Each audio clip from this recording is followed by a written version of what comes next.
So we're here today on the Vinyl Guide with Jim Big Bear Simpson, a man who I think it's fair to say has dedicated his life to music, and along the way has had his fair share of interesting diversions, including being the first manager of Black Sabbath. How are you doing today, Jim? I'm doing fine. Good to talk to you. Great to hear from you as well. Now, before we get into our time with Black Sabbath, I know a lot of people want to hear about those times. Let's quickly go back a little bit further. Let's set the scene for the audience here. Now, you grew up in Birmingham, England? I did indeed. Born in London, evacuated during the war, came to Birmingham. My father went off to North Africa to fight against Rommel, not exactly hand to hand, you understand.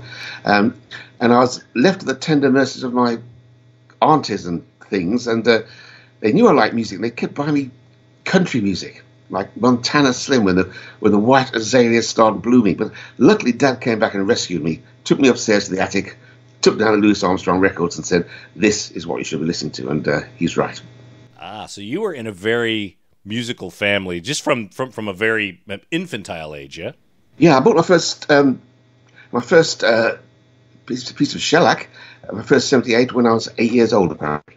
Ah, okay. Saved up your pocket money. Do you remember the title? Yes, I do. It was Pee Wee Hunt's 12th Street Rag, and the B-side was called Nobody Else. So Somebody Else, Not Me. All right. Do you still have that record by chance? I do. Can I tell you a funny story? Back in the 60s, we were organizing festivals and working on festivals for people. And I was summoned to the offices of some film actors. And David Hemmings was one, and he had a partner with somebody else who were very posh people. And they were very disdainful towards jazz and things like that. So as I walked to their office from the reception, there was a whole horn of gramophone players there, just as decoration, not to be played. And on it was that first record I ever bought. And I said to David Hemmings casually, he said, "I can tell you what's on the other side of that record if you like." "Oh, yes." I said, "Yes, it's called 12th Street Rag." And he was amazed. And the interview went swimmingly after that. Now, you went from a music listener, perhaps buying several records and building up your record collection. At what point did you decide to start becoming a bit of a musician? I started playing when I was 14. And at the same time at school, I set up a jazz club at school, only recording music, but jazz was considered so risque in those days, we had to persuade a school master to accompany us because we couldn't be left alone in a room with jazz records. Who knows what boys would get up to? So we had to persuade a history master to accompany us. And that was my first venture into promotion. I started playing at the same time. I learned to play by listening to records. It was a pretty bad, ill-advised way to learn to play. I didn't start taking lessons until I've been playing for about 4 years, which was pretty stupid. And that was, what instrument did you pick up first? Trumpet. Ah, okay. So that's been your lifelong instrument? Blame Louie Armstrong. Now, how available was jazz music in the 60s? It was wall to wall. We had, I think, 14 major ballrooms within maybe 10-mile radius. Each of those ballrooms had a band, a resident band, probably 16 pieces, and an intermission band of probably 5, 6, 7, 8 pieces. And good players, top players from all over the country came to Birmingham to play in these palais bands. I mean, they were great jazz players. They played dance music, but in those days, there wasn't that much difference of jazz players playing dance music. It was a good way to earn a living. But off duty, after hours, there were some tremendous sessions. I learned to play trumpet from a guy called Dougie Roberts, who proved to be John Dankworth's lead trumpet player. Top man. Were you playing in these bands in the various ballrooms? No, way above my level. These are top players. These are people who could sit down and sight read. Did you consider yourself a peer or a participant? Did you feel more comfortable on the music end of things or on the administrative management area? Well, administrative and management didn't really come in until much later, and even then it was accidental. I guess I was a well-meaning amateur. When I used to hang around musicians a lot because I like the sense of humor, I like the camaraderie, and the guys used to say to me, "Oh, are you a musician? Do you play?" I say, "No, I'm a trumpet owner." I sort of make that distinction. How dedicated were you to it? Were you practicing every day diligently, or you kind of done? You could have done better about it. Well, when I was 18, I went into the Royal Air Force, conscripted, and my only posting was Gibraltar. And when I got to Gibraltar, I found myself working shift work, which gave me very flexible time. And I was dedicated to 4, 5, 6 hours a day. If I didn't get 4 hours a day practice, I was like a bear with a sore head. So you came out of the Royal Air Force having practiced 4 hours a day for several years. You must have been a monster, ready to go at that point, yeah? No. To play properly at any level, you need to get that sort of practice in. I mean, top players have something special. You can't learn what the top players can do. It's something inside themselves. I was a really diligent, hard-working, run-of-the-mill musician. I had to practice to keep up with. But I ran a band. I ran the station band in the Royal Air Force in Gibraltar. I had a jazz band as well, which we used to play in Gibraltar and in the Campo de la Línea, which is the adjacent part of Spain. I did a weekly radio show on Radio Gibraltar. So, I was sort of unknowingly preparing myself for music biz. So there was a lot of jazz bands that were filling up the ballrooms. Presumably, most of the musicians were from England. What sort of touring acts did you see coming through from the States or other countries? Well, it all started for me in 1952 when my mother, amazingly, took me to see Big Bill Broonzy. Does that mean something to you? Oh, yeah.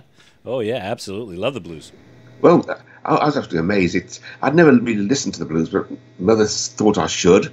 The support band was, for some reason, a 6-piece Dixieland band, led by a trumpet player called Mick Mulligan and featuring a singer called George Melly, who in England became very popular later on.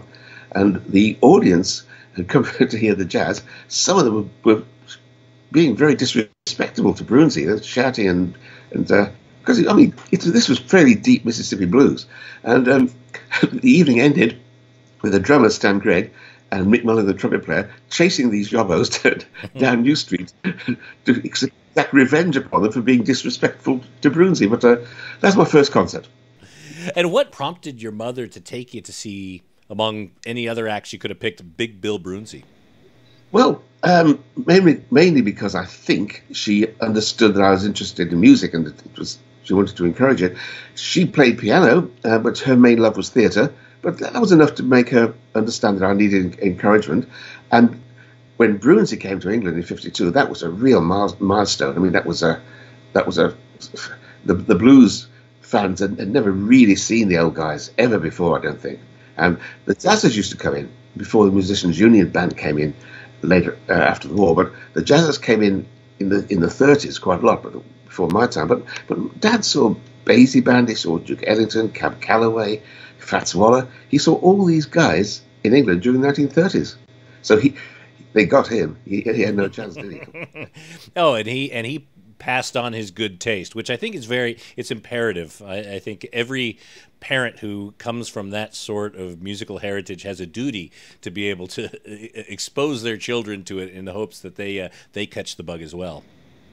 Well, absolutely. I mean, a parent who loves jazz, it opens up. It doesn't mean you're going to like jazz. You might just pass by, but at least you had the opportunity. These days, where are the kids going to listen to jazz unless they've got a family member to play to them? They're not going to hear it on the radio or TV or anywhere. Yeah, well, kids in my house, they're definitely exposed. So let's talk about your time. There's a brilliant photo with you and Louie Armstrong. Let's talk about Louie Armstrong. When did you start to become aware of Mr. Armstrong? First, Louis Armstrong was the first record my father played for me. It was Mahogany Hall Stomp. I'll never forget it. And I really couldn't quite believe what I was listening to. And even now, I read everything I can about Louis. I hope I've got everything available on him on CD and on vinyl. And it still is surprising. It still is fresh. You were aware that photo was being taken, but you didn't realize how iconic it became. It was a strange evening. Wonderful but strange.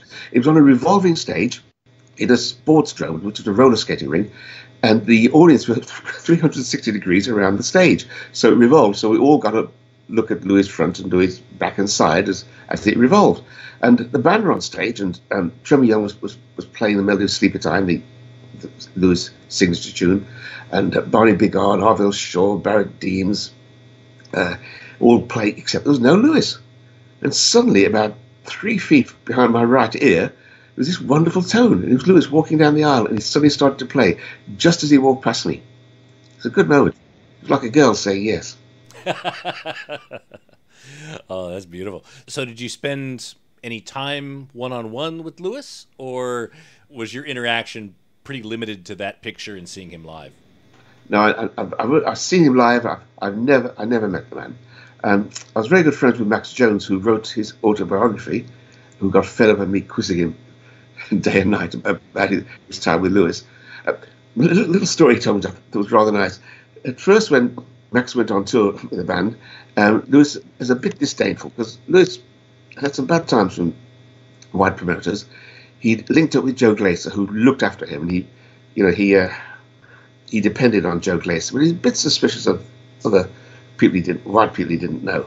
And about 4 days into the tour, Max obviously won his confidence because there was a rustle at the hotel door late at night, and Louis had pushed a joint under the door for Max. That was Louis's way of saying, "You're on my side, man." So, being in the music scene, being a casual participant, certainly a listener, a fan, you then went on to form your own group, Locomotive. I came out of the Air Force. I went to Skegness as a beach photographer, formed a band there, came back to Birmingham, played with other people's bands, decided to form my own because there's a lot of what we call trad. I don't know if it's universal, the expression trad jazz, but it was a lot of bands like Kenny Ball and Acapulco had huge hits in England, and a lot of well-meaning semi-pro bands sprung up in their wake. And most didn't play terribly well. And I wanted to play swing, sort of Kansas City swing, and which has a lot of blues in it and blues vocals and that stuff. So I wanted to form my own band, and we formed a band called Kansas City 7, because Kansas City really is probably the heart of the music I most love. And neither of us had ever been further west than Western Supermare at the time. So it was probably a bit of a misnomer. That sort of changed accidentally into Locomotive.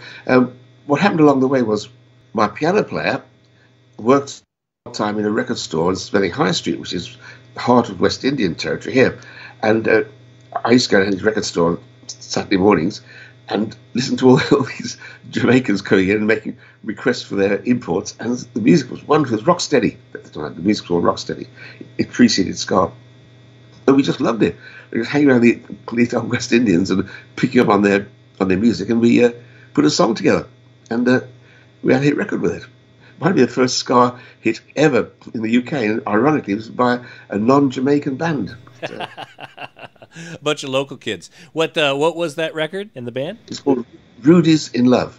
I love the way the Jamaicans used music and records to sort of tell stories.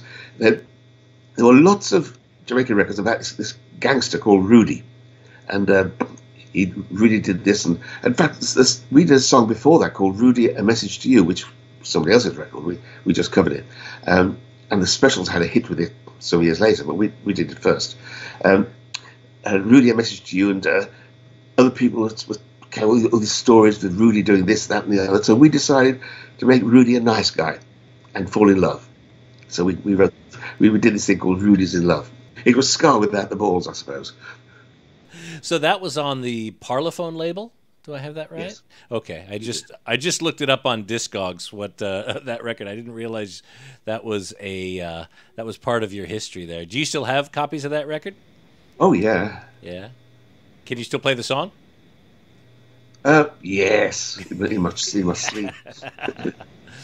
All right. So the Locomotive, that seemed to be a band that had a lot of foundational memory. Even though the band cut a few records, didn't experience any success outside of England, it seems to be very influential and formative for a lot of musicians that came through that band, yeah? Absolutely. Have you got a list there, or shall I? No. Please share. Who served time with you in the Locomotive?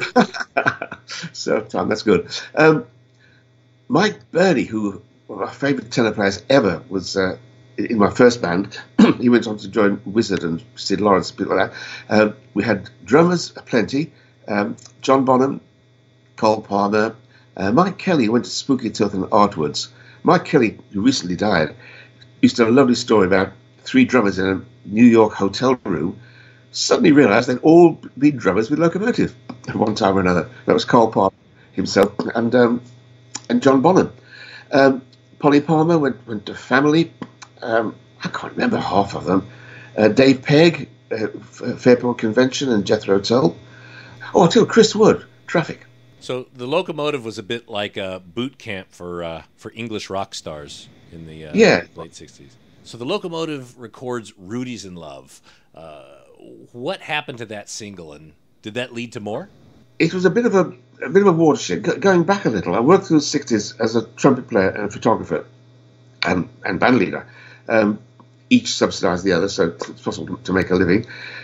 When we hit with Rudy's in Love, I had to leave the band in order to manage it. I had been managing it, but it wasn't possible to get 10 hours a day in the office and to go on the road, because travelling around Britain in those days without a motorway system was not easy. And also Locomotive were doing dates in Europe as well. And we also had a bit of a acrimonious split in Locomotive. The keyboard player had sort of discovered what in that time was called progressive music. He fell in love with things like Procol Harum's Whiter Shade of Pale, and he wanted to do heavier things. And he convinced the record company that the follow-up to Rudy's in Love should be this very heavy song called Mr. Armageddon. A good song, a strong song, but really not the right song to follow a cheery ska hit with. Having won the audience over to us cheery ska, I felt we should develop it a little more before moving on. So we split. He formed a band called Sacrifice and carried on doing that sort of thing. I kept Locomotive going with other musicians a little while, but we'd sort of grown out of it by then, and without the keyboard player who was also the singer, we'd lost the authentic Jamaican sound. So we reformed the band slightly to the Dog That Bit People. We had one EMI release, on Polyphone, and it was an album, which was very well reviewed. A Dog That Bit People, you should check it out. It was a very important album in its day, but it didn't sell a lot. So having stopped playing, and I got around to hear other musicians, I signed a band called Tea and Symphony. Again, went to EMI, this time Harvest. A band called Bakerloo Blues Line, later name was Bakerloo, which we signed again to EMI Harvest. I had the remnants of Locomotive on Polyphone, and Indian Summer on RCA. And to get exposure to this band called Bakerloo, I rented the upstairs of a room called the Pub. I rented the upstairs room of a pub called the Crown in central Birmingham on Tuesday nights, called it Henry's Blues House. Now, Henry was a particularly attractive Afghan hound that lived next door to me. He never quite appreciated me making him as immortal as he is. And we called it Tuesdays is Blues Days, and we presented blues there, mainly featuring Bakerloo Blues Line. But I also had bands like an unknown at the time, Status Quo, and Led Zeppelin, Rory Gallagher and Taste, Arthur Big Boy Crudup, who did That's All Right Now Mama. He wrote that, which Elvis, of course, had the hit with. We had Curtis Jones, Lightning Slim, Whispering Smith, Dr. Ross, the harmonica boss from Tunica, Mississippi, Eddie Guitar Burns. We formed our own blues band called the Shuffling Hungarians, which is a bit of a steal because Professor Longhair had that name way before us. And a band, 2 guys, one Ozzy and the other Tony Iommi, who were members of the club and came just to listen. I didn't know the musicians. Got to know them quite well. They said, can we do an intermission? They did. They were called Earth. And after a while, they said, I kept giving them dates. They said, will I manage them? I was pleased to do so because they were only stunning. I'm going to say, right from the beginning, they had something really, a conviction that no other band around had, a real sense of knowing that what they were doing was right. It's a bit like a friend of mine called Bruce Adams, great trumpet player. when we talk about music, talk about Louis Armstrong particularly, he always says, Louis told the truth. And Sabbath told the truth. They just did it. There's no messing, no showbiz, no biting heads off bats in my day. They just did the job. They just played the music. And I've got to tell you, that's important. So let's just summarize here. You were managing bands. You were getting them signed to different record labels. You were kind of a bit of a hub of rock and bluesy rock entertainment in Birmingham. You were kind of the guy to go see, I would imagine. You started to run this club every Tuesday night, this blues night in the Crown Pub. People who would come in and play would be members of, what we now know, members of Led Zeppelin, Status Quo, various different legendary names as we know them today. And then Ozzy and Tony Iommi came in. Were they still Earth when they were playing at the Crown? Yeah, they were Earth.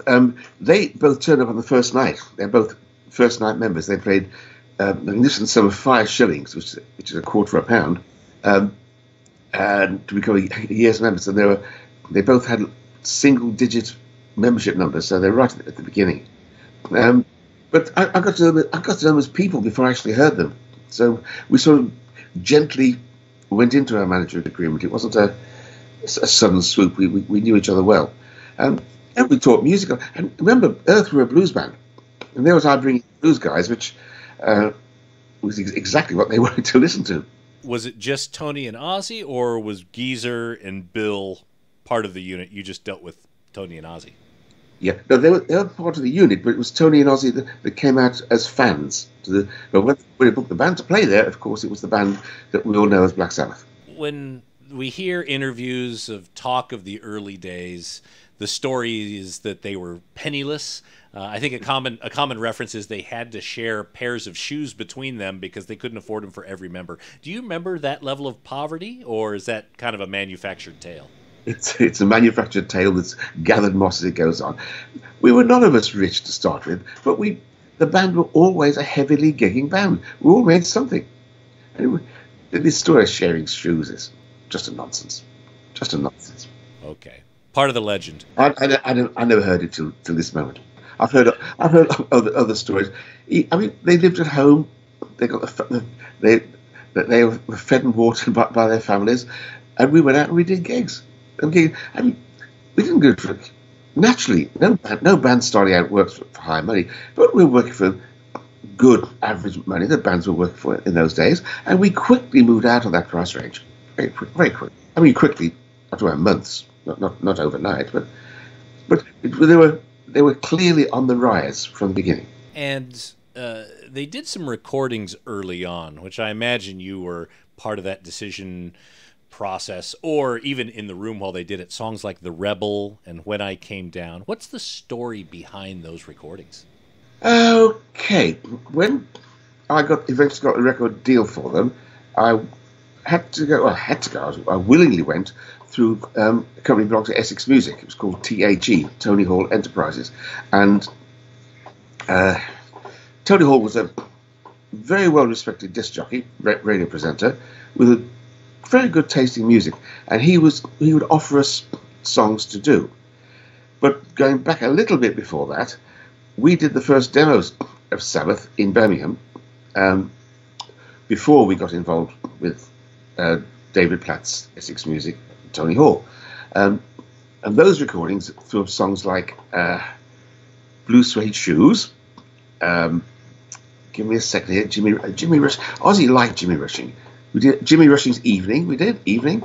And Song for Jim.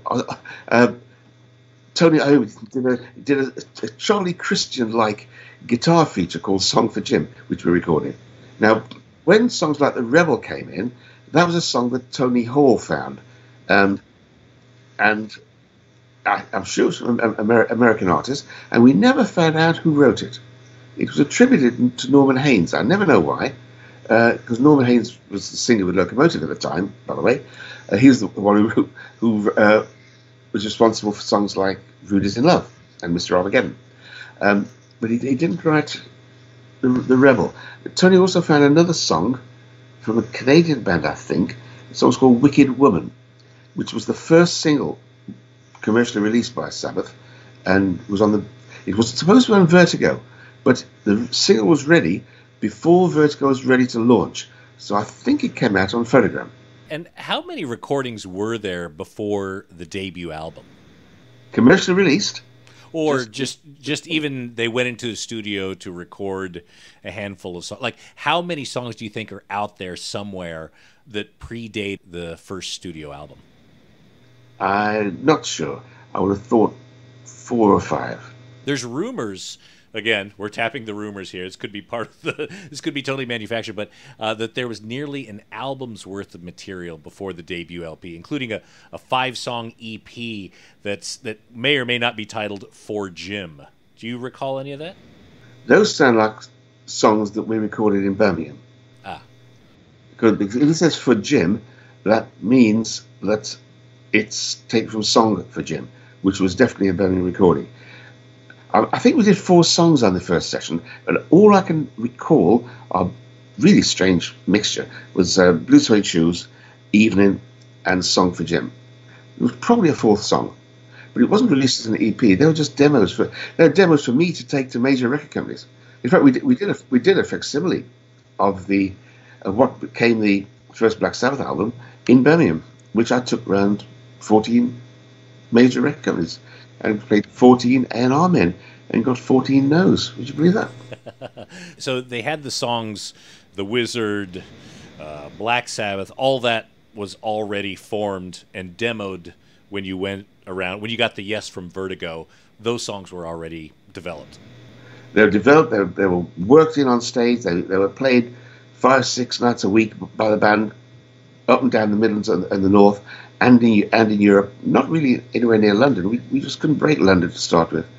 In fact, I heard the other day somebody referred to that period as the 10 Years' War. Have you heard about that? No. Why is that? I didn't quite get it. The 10 Years' War was an imagined battle for 10 years between Black Sabbath and the media. Now, I wasn't with them for the first 10 years. I was with them for the first couple of years. And we were pretty fed up that the media didn't get what we were doing, but we never saw it as a war. In fact, when the first album was... one thing we did to counteract the lack of media attention, I started to produce a magazine, which was created a habit that lasted a lifetime. I know nothing about magazines, I just decided to do it. It was called Big Bear to start with, and it wrote about the 4 acts that we were involved with: Locomotive, Tea and Symphony, Bakerloo, and Black Sabbath. And we wrote about them sort of dispassionately, made it an entertaining read. After a while, people were subscribing to it, so we changed its name to Brumbeat, and it continued for another 16 years before I sold it. But in the early edition, when the album was released, we reproduced about 5 or 6 of the bad reviews in the National Music Press as an advertisement for the record. We reproduced the bad reviews saying how bad the record was. The strapline was, but you thought otherwise. Thank you for buying our album. The media is rarely kind to new, innovative, challenging art. Black Sabbath is in good company with Led Zeppelin, with all these different bands that they just couldn't get the media on side. And generally the best tactic at that point is to keep heading that direction, because if you're confusing the media, if you're frustrating the status quo, you're probably onto something. Yes, but I don't quite go along with what you just said, if you don't mind me saying so, Nate. Led Zeppelin, remember, we were close to Led Zeppelin. We all knew Robert Plant well. John Bonham I knew very well indeed. He'd been in my band for 12, 14 months. So when they went to join Led Zeppelin, remember they went into a situation that existed. Led Zeppelin's manager, was that Peter Grant? Mm-hmm. Yep. I think it was. He already had a band, Yardbirds, wasn't it? Yeah. And he had 2 Yardbirds, and he brought in the 2 important members of Led Zeppelin, which was Robert Plant and Bonham. And they walked into a recording deal. And they very quickly got releases on major labels, and they very quickly got the reviews. And from the beginning, they were pretty much the darling of the music media because they had Peter Grant's credibility behind them. We couldn't get a record deal. Our our lifespans were very similar to them. They zoomed ahead of us to start with, and we saw them as the major competition. In fact, on our early posters for Black Sabbath, the strapline was, it said, Black Sabbath, make Led Zeppelin sound like a kindergarten house band. Boy, that's stirring the pot. Did you ever hear from Peter Grant about those? No. But I'll tell you what, though, they did. I mean, Sabbath, those days, there were a whole cult of bands who aspired to be heavy. And Sabbath were, without doubt, the heaviest. No one here is going to disagree. So going back to the album, the songs Black Sabbath, NIB, Evil Woman, those have a very distinct sound, of course, the foundation of Black Sabbath. However, when you get to songs that they recorded around the same time, The Rebel and When I Came Down, why were they trying on that kind of song when they already had their formula well into baking? Okay, that's a perceptive question. I'm going to give you the real answer. For some reason, the South didn't ever get Sabbath. I don't know why. It was obvious. We knew the band was hot because we booked them out, and the next day the phone would ring, and the guy who booked them the previous night would say, well, I want to rebook them. There's no better yardstick of success than a promoter wanting to rebook your band. We knew the band were hot. I only got the deal to record them with Essex Music and THE to keep me quiet. Neither David Platts, nor Tony Hall, nor even Olaf Weiper, who originally signed them to followup, none of them got the band. They just didn't understand it. Just like these 14 major record companies I've been to, with a facsimile of the original Black Sabbath album in hand, they also heard it and turned me down. The next step was Platts, bless him, just maybe he couldn't stand the sight of a grown man crying, I don't know, to please me. He put the money up, we made the album, and I took exactly what was the finished album, the Roger Bain production, with the thunderstorm on the front. By the way, I challenge anyone to give me a better intro to a rock album at the beginning of the Black Sabbath song itself, with that thunderstorm and the groans and that really momentous riff coming in. That's a moment to savor. I took that round to the same 14 record companies, and I still got 14 no's. Now, don't tell me major company A&R men were bright, perceptive. They just didn't get it. They didn't believe me either when I said this band is working 6-7 nights a week and we're pulling a crowd. When the record was released, we did, I think, 6,500 units the first week. Olaf Weiper rang me up and asked me how we managed to do it. I said, what do you mean? These are the kids I've been telling you about who've been waiting for this moment where they can walk into a record store, hand over their 39 shillings and 9pence, and get the Black Sabbath album. He was convinced that I'd brought the album onto the chart. I didn't have the wherewithal, neither did I have the knowledge how to do that. It was very organic, very simple. The band was stunning. The kids liked it. A&R, cloth-eared. So you said at the beginning of the answer, Sabbath didn't get Sabbath, which it kind of led me to believe that at the same time, they had the same view of themselves as the record companies had of them, which was, I don't understand what it is I'm doing here. They didn't get the magic at the time. Is that what you're saying? No, I didn't. I don't remember saying that. And if I did say that, it was inadvertent, because I certainly didn't. We, the unit, the four of them and me, we knew we had something strong. For the moment that Terry Butler came up with the name Black Sabbath, from that moment, the direction was created, and they wrote the songs that fitted. I mean, their first album was, I don't know, a year and a half in gestation, but it was their staple fodder. It's what they went out and did on stage every night.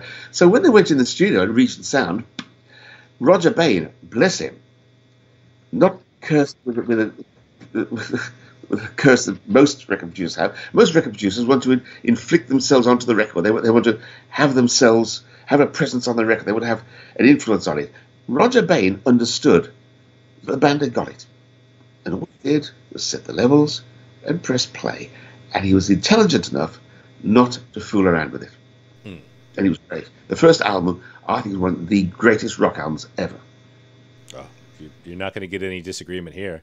So after the reaction of the first album being sold, moving all those units, what was the response from Vertigo? They wanted another one right away? Oh, not exactly right away. They gave us a full 6 months to do it, which was terrible. We were already on the road. Suddenly we're on the road every waking moment. And there were some songs left over, which we didn't do for the first album, which helped. But the rest of it, they had to write whilst on the road and deliver within 6 months. And I lost the band. I lost the management of the band the week that Paranoid album was number 1.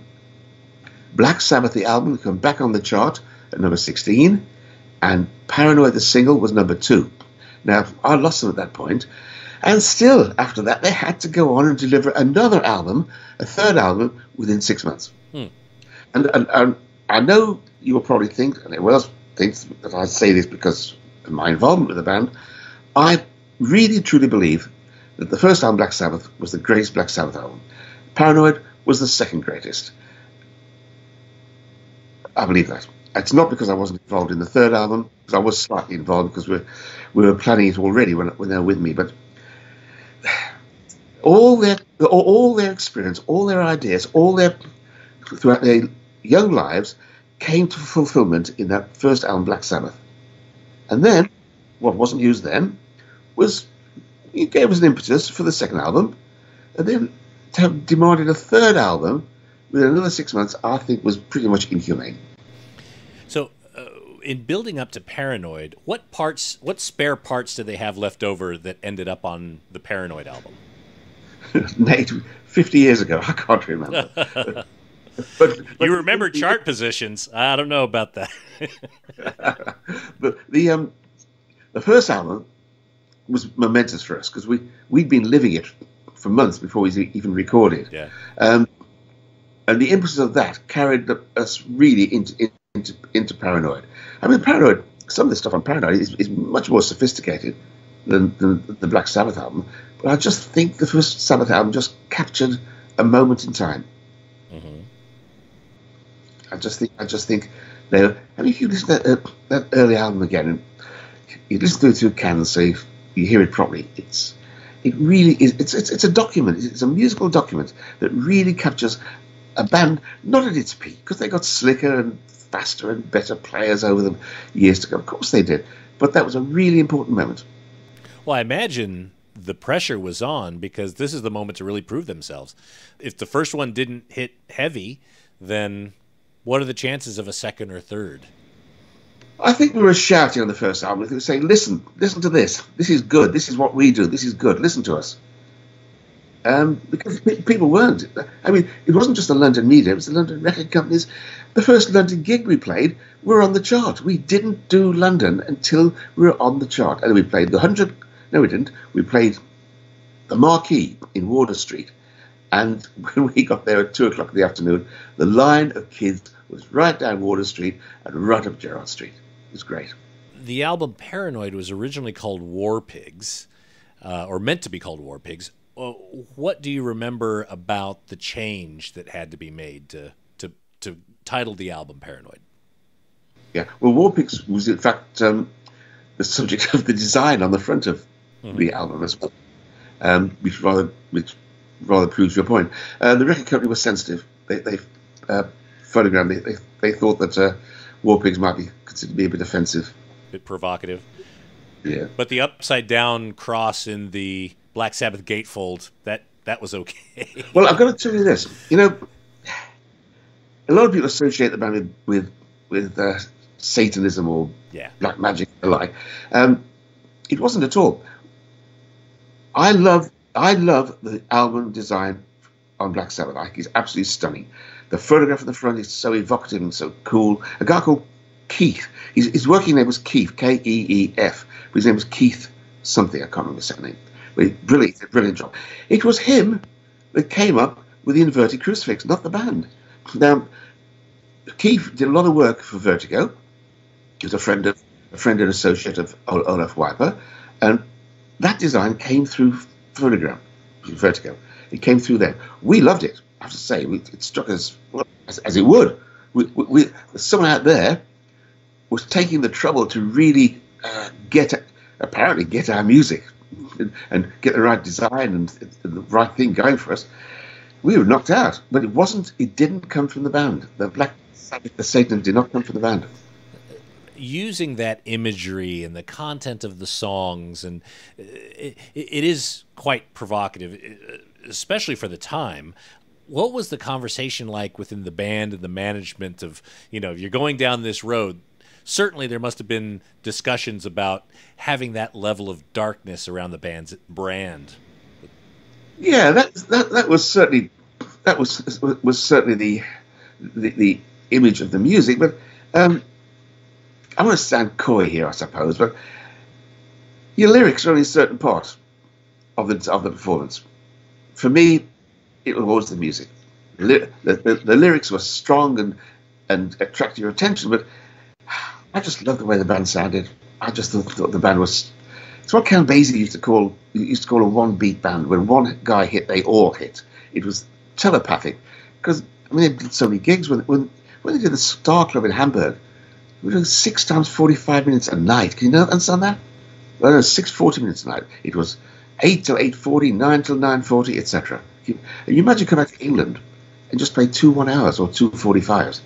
That was a stroll in the park. That band was so tight. So it was a joy to watch.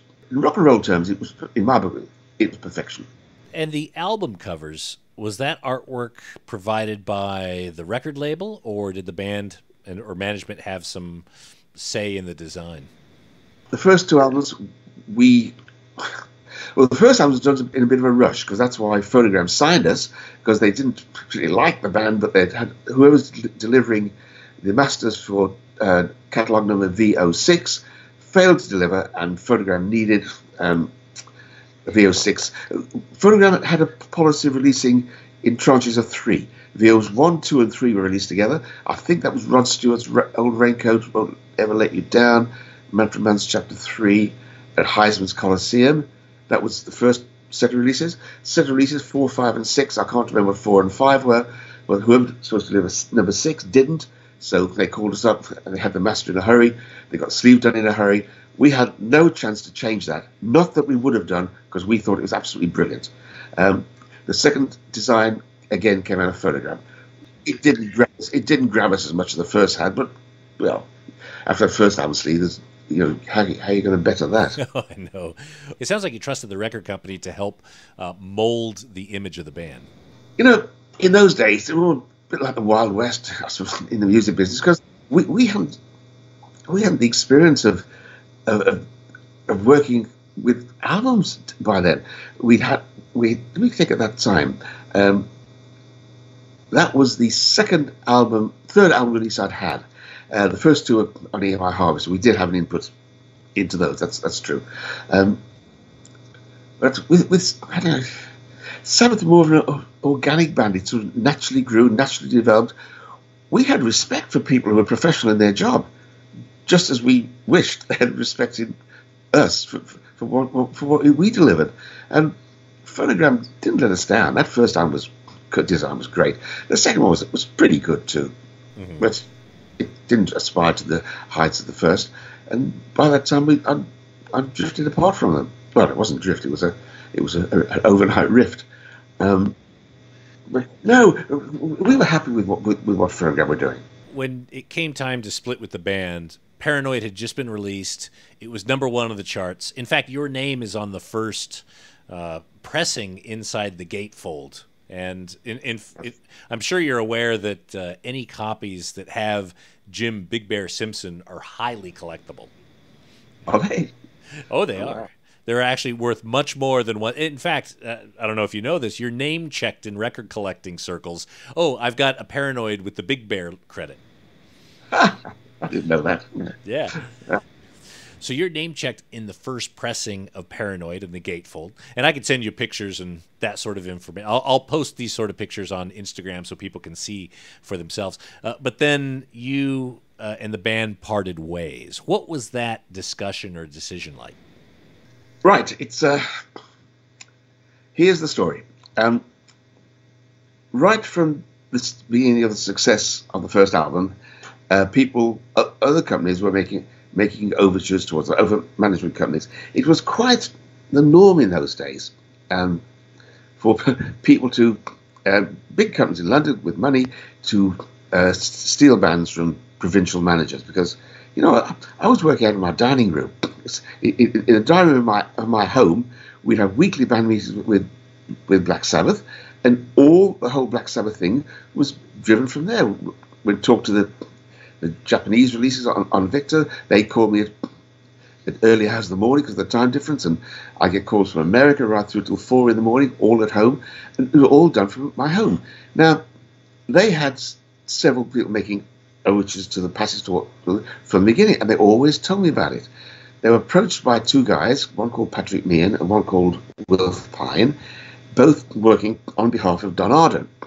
They approached them twice and failed, and each time the band told me about this. At a certain point, I found myself standing guard at the dressing room door on gigs. And one of the band meetings, I said, listen, chaps, I'm not going to do this. I do more good for you by being in the office was my dining room, by being in the office from 8 o'clock in the morning, handling business, working, not getting home at 5 in the morning, sleeping off till midday, and getting up bleary-eyed at 1 o'clock and going to work. You need me to work, so I'm going to trust you. I'm no longer going to play policeman. And they were good as gold. And they always told me when people made overtures.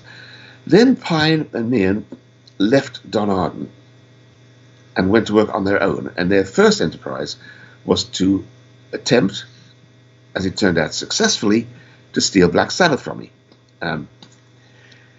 These are kids who'd not had much taste of the glamour till then. We were just about starting to reap the rewards after the first two albums.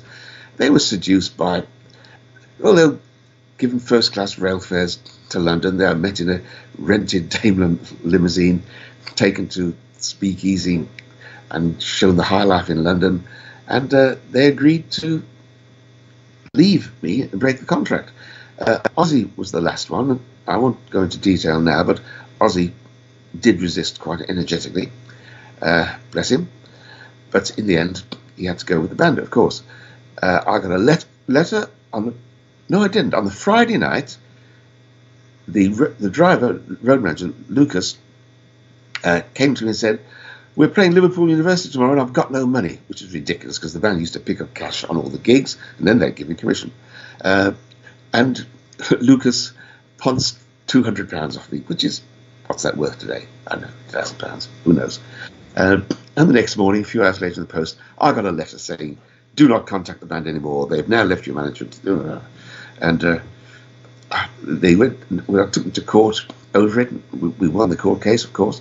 And the reason for leaving me was mismanagement. Having left with the #1 album and #16 album. The band went in their direction. Obviously, you went in yours as well. Do you have any contact with the band these days? Or when's the last time you had time with them? Last time I saw Terry was in a local department store called House of Fraser. He was very embarrassed. I don't know, 10, 20 years ago, who knows. Probably embarrassed. Bill has always been a bit sort of shy and reticent, so I've not seen him at all. I've met Tony several times of late, because until very recently he lived in the outskirts of Birmingham, when we have mutual friends. I used to see him at functions. Ozzy has been in touch pretty much throughout. Last time he came to Birmingham to have his star on the Walk of Stars, he invited me to tea with him and his aunties, which was a very nice, polite occasion. It wasn't the Ozzy that the public knows, but he was totally deferential towards his aunties, who were very, very nice, well turned out Birmingham mums. It was lovely. So yeah, there's no animosity there. And when they separated, I did hear from Ozzy now and then. I also had a sort of funny brush with them later on, because Don Arden, who had employed Pine and Meehan, was really upset that they left his employ and gone behind his back, as it were, and he came and financed my legal case against Pine and Meehan, which we won.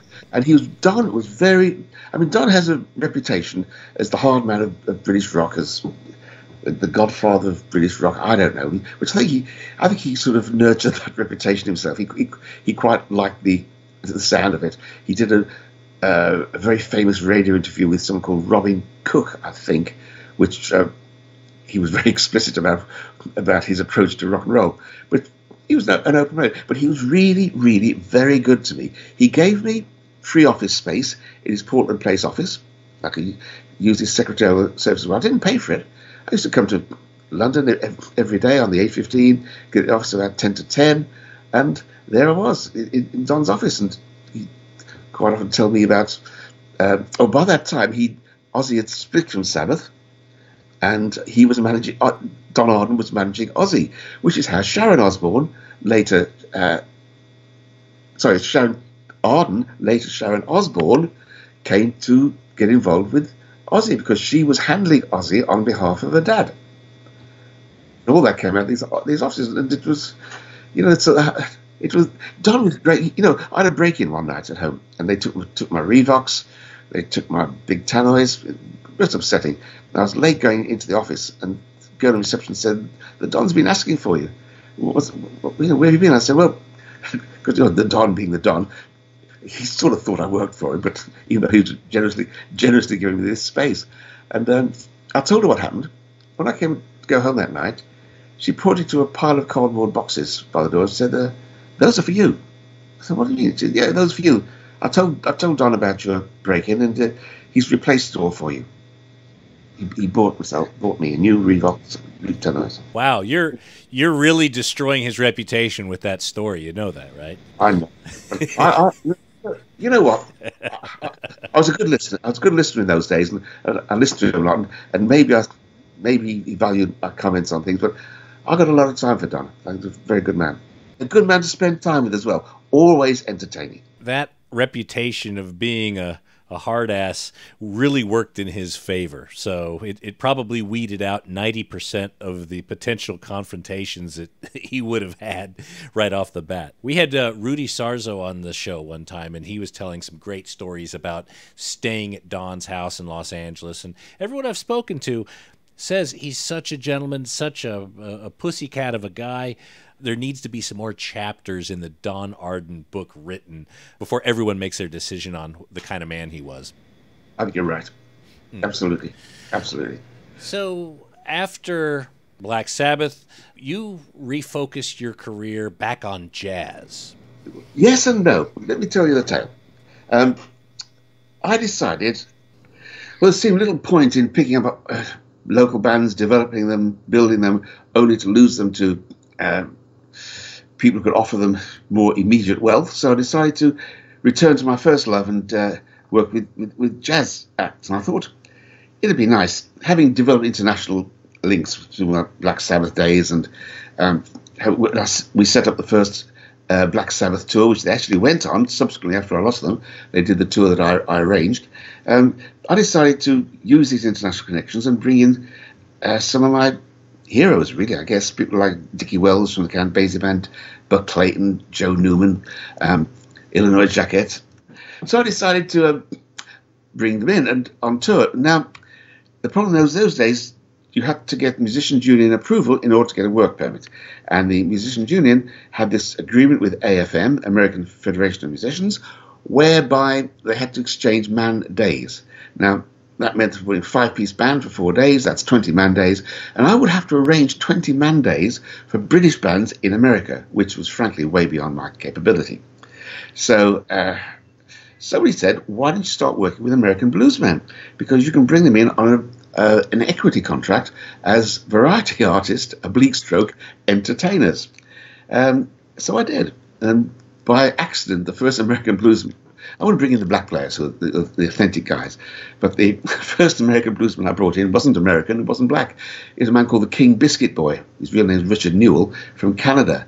He just released an album on a label belonging to Gulf and Western Oil Company, I think they were. the UK representative of that had heard that I was working on bringing in American bluesmen, and he said, if he gave me 100 albums for marketing purposes, would I bring in the King Biscuit Boy? So I thought, well, yeah, let's do that. He gave me posters and leaflets, so all the tranquility that you could offer to venues. So I brought him in on a salary, and I panicked having agreed the salary, and rather oversold him. He did 53 dates in a 7-week tour, which was on 3 or 4 doubles, including 3 TVs and several radios. He reckoned he lost 1.5 stone in weight during his tour, but the band we put around him was great. I mean, Birmingham, I'm sure you know this, Birmingham is the rock and roll capital of the UK, and we produced some stunning musicians, and I chose the best. The band we put around him was absolutely great, and you can still see the Biscuit Boy. Some Hamburg TV we did is still available on YouTube, doing songs like Ranky Tanky and You Tore My Playhouse Down, and great stuff. And the piano there was Jeff Lynne's piano. Jeff lent me his piano for the tour. So that was the first excursion, and encouraged by that, I brought in Eddie Guitar Burns from Detroit, Lightning Slim from Pontiac, Michigan, Whispering Smith from Baton Rouge, followed by Homesick James, Snooky Pryor, Little Joe Blue, Dr. Ross, the harmonica boss, who did the original Cat Squirrel, which was a big record for both Jethro Tull and Cream. And I brought in maybe 60 American bluesmen, did tour after tour for 10 years, set up a thing called American Blues Legends, where we toured 6 American bluesmen with a UK rhythm section. And I paused then, I hesitated, because I suddenly remembered another drummer from Locomotive, we talked about this a while back, Pete York, who went on to fame and fortune with the Spencer Davis Group. I don't want to appear immodest here, but we made more than 200 albums of these American bluesmen. There are many American blues writers magazines who consider that Big Bear's recordings of 1970s American blues is probably unique in the world. I mean, we never recorded the B.B. Kings, the Albert Kings, the Freddie Kings, Buddy Guy, Johnny Hooker, that level. But we recorded the next level. Now, the next level doesn't mean they're inferior, it just means they're less well known. I mean, Dr. Ross, harmonica boss, did 3 albums for us. He was the hit act out of Sam Phillips' Sun record label, and when it was a race label, black artists for audiences. And he delightfully used to tell me, he said, man, I remember Elvis Preston. Yeah. Elvis. So you started the Big Bear records, Dr. Ross, Muscles, Mickey Baker, Homesick James. When those folks came over to Birmingham, did you record their live sets, or did you get them in a studio, or a mix of both? Mostly studio recordings. We've done some live recordings, and sometimes it's good reason for doing live recordings. But by and large, I like to have control, and you don't get as much control on a live recording as you do on a studio recording. But you covered quite a few things. You know, Big Bear had 3 million-selling blues acts. Unfortunately, none of their million sellers were on Big Bear. Tommy Tucker had his hits on Chess, Mickey Baker had his hit on Atlantic, and Willie Maybon, the first million seller ever on Chess Records, also recorded for me in England. We didn't always record in England. We recorded in Kansas City, New York, Montreux, Switzerland, other places too, I'm sure. I can't recall. But we recorded all over the place. We did use Muddy Waters' rhythm section once. The one session that Dr. Ross, he's a one-man band from Tunica, Mississippi. He played bass drum, hi-hat, cymbal, guitar, chest rack kazoo and chest rack harmonica, sang, and now and then put it all down and got up and did a buck dance. But he's a real wonderful old guy, a one-man blues band. But I actually got him to record one set, 30-minute set, with Muddy Waters' rhythm section, which was Freddie B. Lowe and the Myers Brothers. A lot of these records are available, obviously, in out of the UK, out of Europe. I think there's some partnerships you did throughout Germany and Italy. Did a lot of the Big Bear releases make their way across the Atlantic and other parts of the world? We had you've just about covered quite a lot. We've always had good distribution for Germany, Austria, and Switzerland. For a long time with Holland, Belgium, Luxembourg, with a company called D2 Records. Company in Germany is Heart Records. It's his current distribution as well. Big Bear's currently distributed through those companies. Also with Sonopress in France. Obviously, we're distributed in England, and we work with a company called MVD in America. They're in Pottsville. They import, but it's not coast to coast distribution, but it is available there. And we had releases in Australia and Japan, quite a few. China with a company called Shanghai Synergy, and South America, actually Brazil. I don't think. Yes, we had one release in Argentina, which is a disco thing we did. But can I go back to the blues thing? Sure. Throughout we really concentrated on bringing these American, because they were great. I mean, Mickey Baker for me is one of the most influential musicians ever. He's another one of my heroes. What a great man. But then we sort of, if you're on a record label and you hear some music you like, it's very hard not to want to record it. So I found myself starting to record British bands again. We had this band called Muscles, which you mentioned, Blue Eyed Soul. They were great. They toured in support of the Fatback Band, Ohio Players, Tower of Power, Blood, Sweat and Tears, Gloria Gaynor. They were the UK rhythm section for Discotheques and the Sexalettes. We had great coverage with it, and we had a small nibble at success with a song called, I can't remember. It was a ballad. It sounded a bit like Stylistics. Anyway, so we did record British bands at the same time, and then the punk thing came along, and listen, you're talking to a man who has turned down the Birdie song 3 times, and also turned down the Sex Pistols. Now, that's a great span. The Birdie song was one of the crass records ever made. A Dutch distributor recorded it, and when I was over there, it's an A&R meeting, he said, we listen to this. And he played the Birdie song to me, and I said, Bert Salden, his name was. Bert said, this will never sell in the UK. The audience is far too sophisticated. He phoned me up a few weeks later and said, listen, we've got releases now in Germany and France and everywhere else. Listen to it again. So I did, and I said, Bert, not for Britain. A third time, he said, we're on the charts in France, we're on the charts in... So I listened to it again. I said, Bert, it'll never sell in England. How wrong could I be? At one time, there were 3 versions, the original and 2 cover versions, all on the top 20 at the same time. But on the other hand, I can walk down the Hagley Road outside the office now, and people do not look at me and say, hey, look, that's Jim Simpson. He's the Birdie song man. And I turned down the Pistols. We used to do a lot of blues nights at 100 Club in London on Oxford Street. The guy who ran it there called me and said, you've got to come to this band. They're dynamite. So I went to London, and they were dynamite.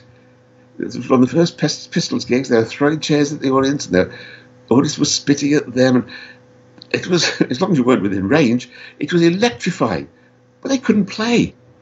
So I said, I couldn't record them. They can't play. So I let it go. And eventually they recorded for either MCA or EMI, I can't remember. And of course, they used session players, a concept which never occurred to me. Yeah, from what I understand, it pretty much was Steve Jones that did all the bass, all the guitar, a hired drummer in, and then they just layered the attitude on top of it. Having a hired musician and a different artist on the front cover of the record, that's not a world that you necessarily wanted to be part of? No, it's not. We've always carried the slogan, Big Bear Records, real music, properly played. We've never worked with DJs. We've never used autotune. It's always the real thing. With the records that you have with Big Bear, I'm assuming you still have all the masters and even some of the plates that pressed these records. What do you intend to do with those? I keep nibbling at this. I've got 2 things ongoing. One is our current recordings, and the other is is to is to digitize our catalogue, because not much of it's digitized yet. I keep trying to find time to do these things. The idea is I want to get it all available again. And I've got a whole bunch of other recordings which we've done, which have never even seen the light of day on vinyl, let alone digital. Can I go back a little? Sure. Because there's a big gap here. Come 1984, I got very disillusioned with the sort of jazz that was being promoted and written about. All the music press were concentrating on jazz fusion, jazz fused with Norwegian folk music, and they were ignoring the essence of jazz. So, as a sort of stubborn gesture, I put together my choice 12 British jazz musicians. I had 2 front lines, each was trumpet, tenor sax, double clarinet, trombone and clarinet, and 1 rhythm section, which was piano, bass and guitar drums, 12-piece band, and I routined them. And it wasn't a total loose jam, because we got the heads done. So all the improvisation was there, honestly played, but it was slightly structured, which I think is the way to do it. And we recorded it. We put a concert on. We got a capacity crowd of 850 people. We recorded it. We got Sunday Times Jazz Album of the Year. And before the sun went down that night in this open-air concert, local brewery, Mitchells and Butlers, which in those days was probably the major brewery in the country, said, "This is great. Why don't you do a festival next year?" So I said yes. So they set up a meeting with the local Holiday Inn. Holiday Inns are decent hotels in England, they're good quality hotels. And the hotel said, "Do it in July. Hotel occupancy in Birmingham is pretty bad in July."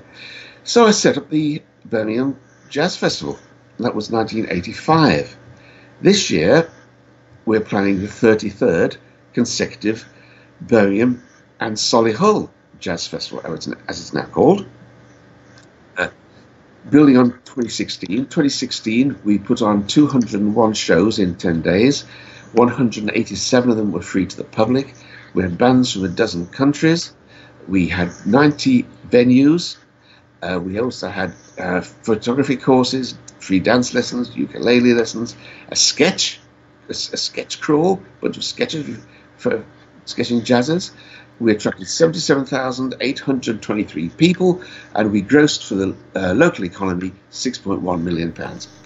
And we hope to do this. Now, we're in the middle of planning that this year as well. So that's sort of taken my mind a little bit off my favourite thing in life, which is spending time in the recording studio.